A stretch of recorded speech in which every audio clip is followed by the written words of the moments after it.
Justin Baldoni is speaking out about the emotional turmoil that he felt while starring in and directing the romantic drama It Ends With Us, revealing that he had a near breakdown on set once after shooting a particularly scary scene with co-star Blake Lively.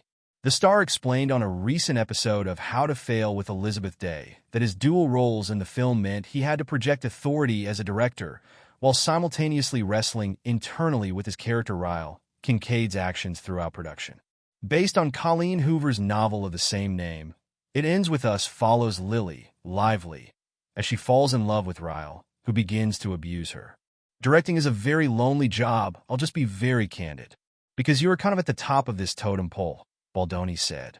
In your moments of quiet, everybody has 1,000 questions for you, and also nobody wants to disturb you. And you don't really have many people to talk to, and you can't necessarily share your anxiety or your nervousness about something, because you're also the leader. It was even harder to cope after trying to play a character who does the things that Ryle does in the movie, he added. So there were moments in the filming of this where I would just have to leave, Baldoni explained. I'd have to remove myself and go shake it out. I mean, I've done a lot of somatic therapy, so there were times when I was actually just shaking. He spotlighted one moment in the film in which Ryle is sent into a rage after discovering that the phone number of Lily's high school sweetheart Atlas, Brandon Sklenner, has been programmed into her phone. He's very jealous and he's heartbroken and he's angry and he doesn't harm her, but you can see in his eyes how dangerous he is, Baldoni recalled.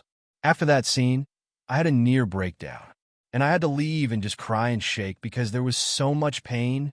He noted that Ryle's trauma continued to stay with him even months after filming wrapped. So much so that he even found himself playing the character in his dreams.